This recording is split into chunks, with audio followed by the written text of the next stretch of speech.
All right, in this lecture, we'll look into the depth of cracking. And this is a really important issue for slope stability. Anytime you're analyzing a soil where there's some cohesion, so C is greater than 0, you have to worry about the potential for a crack to form at the head of the slope, and it'll form a region over which there's no shear strength. So that will alter your failure surface, which might come along like this, until it intersects that crack, and then you get this kind of vertical transformation of the failure surface. Okay, so the way that we'll do this is to figure out how deep can a crack go before the soil doesn't really have adequate strength to hold that crack open anymore. And it's basically the same as figuring out how high of a vertical cut can you make before the soil fails. So it's going to be proportional. It's going to depend on cohesion and friction angle. And so the way that we'll solve this problem for a soil that has C, phi, and then some unit weight gamma is to sketch the Mohr Coulomb failure envelope and notice that we have cohesion and we have friction angle there. And it's important to have cohesion because what we're talking about here is actually the region that's on this side of the Mohr Coulomb failure envelope. If there's tension, right, which is negative sigma in this region, rather than sustaining tension, the soil will break apart and form a crack. So if you had C equals 0, right, there's no region over here where there's no admissible stress state, so you have to have that cohesion. Okay, so what we'll do is first we're worried about a circle that is like right there at some vertical stress. This would be the major principal stress and then the minor principal stress. In this case, we'll assume that we're far enough away from this slope angle that the major and minor principal stresses are vertical and horizontal respectively.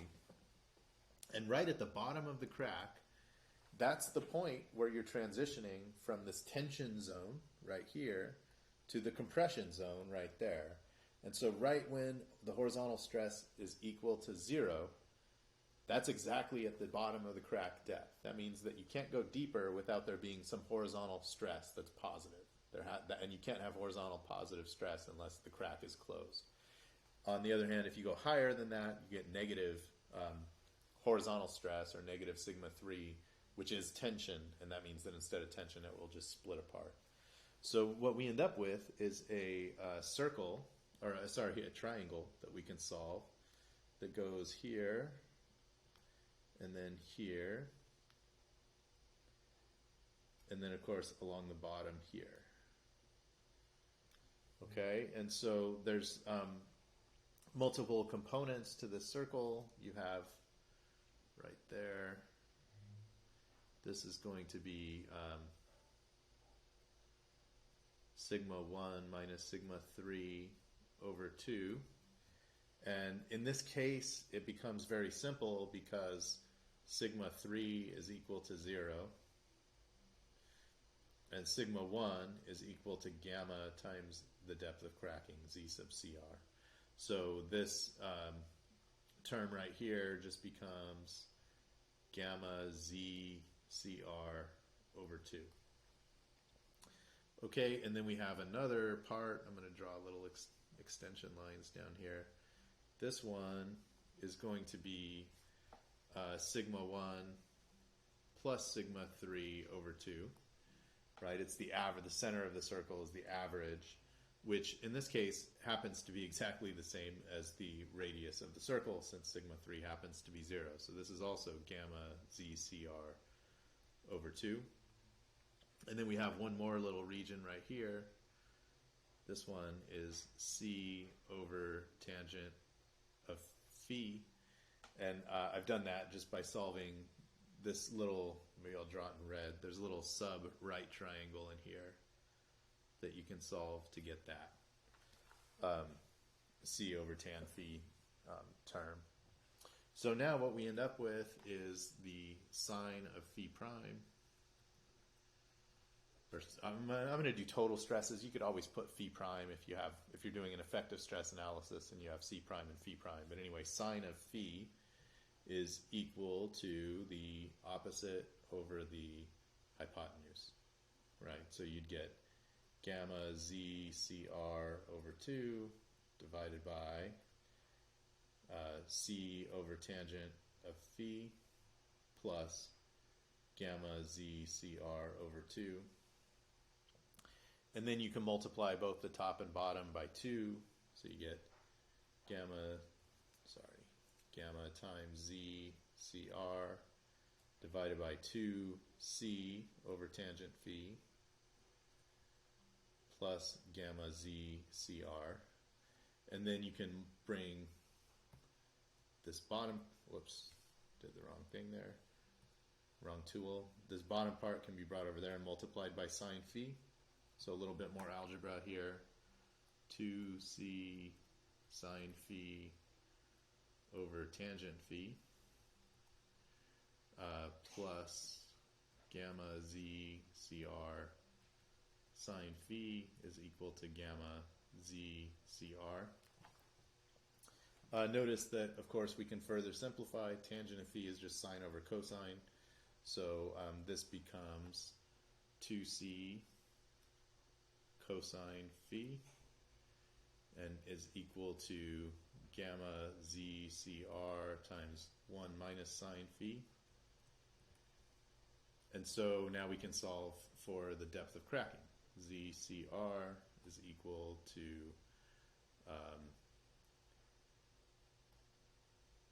let's see, 2c cosine phi divided by gamma times 1 minus sine phi.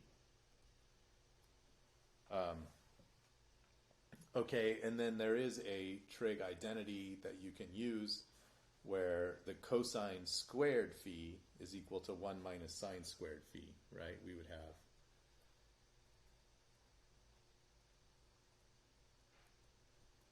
something like that, or cosine squared phi plus sine squared phi is equal to 1.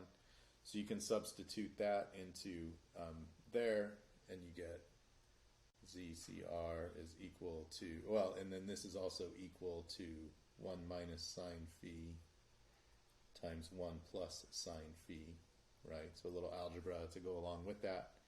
So you would get 2c 1 minus sine phi times 1 plus sine phi divided by, and then of course square root of all that, right? Divided by gamma times 1 minus sine phi. So anyway, this square root just comes to the bottom, and you get 2c square root of 1 plus sine phi divided by gamma, and then square root of 1 minus sine phi. Well, we know from earth pressure theory that this term right here is just equal to the passive earth pressure coefficient. Or alternatively, you could say Ka is equal to 1 minus sine phi divided by 1 plus sine phi. Or that was the, that's also the tangent squared of 45 degrees minus phi over 2. So what we end up with here is ZCR, the depth of cracking, is 2c over gamma square root of Ka. So super simple calculation in the end. I'll draw a little box around it.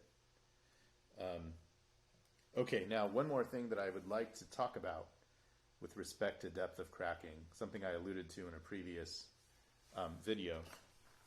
You might be tempted to be conservative here, right? Like, I'm going to calculate the depth of cracking using this equation, and maybe it comes out to be 1 meter. Well, just to be a little extra conservative, I'm going to assume the depth of cracking is like 1.5 meters or something like that instead.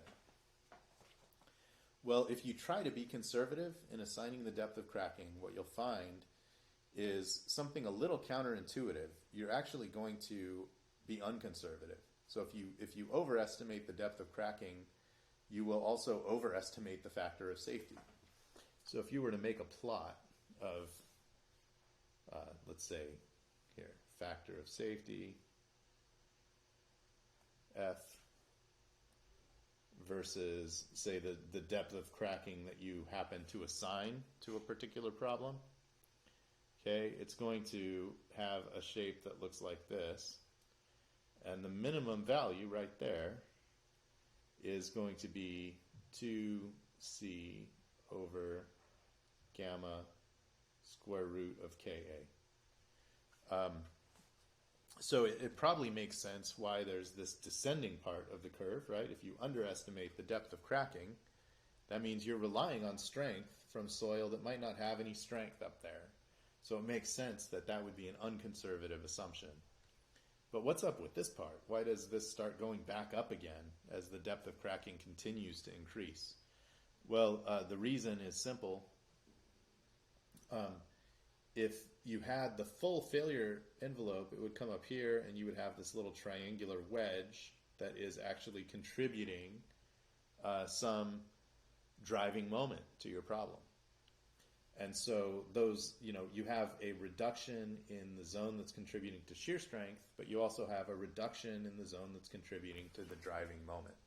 And those two things counterbalance each other in such a way that you just happen to get the minimum factor of safety when you compute the depth of cracking correctly.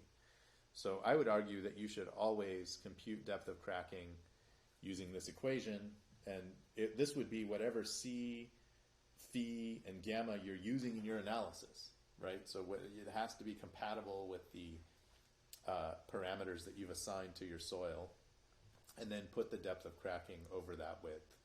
And I'll show you later how to do that when you use the software. A lot of the time students feel like, well, I don't know exactly where the crack is going to form. How do I know where to put it? Well, the way that you do it is not to just assign a single crack. You would assign an entire region like this, right? You would say there's the crack region. The crack might form anywhere within that region.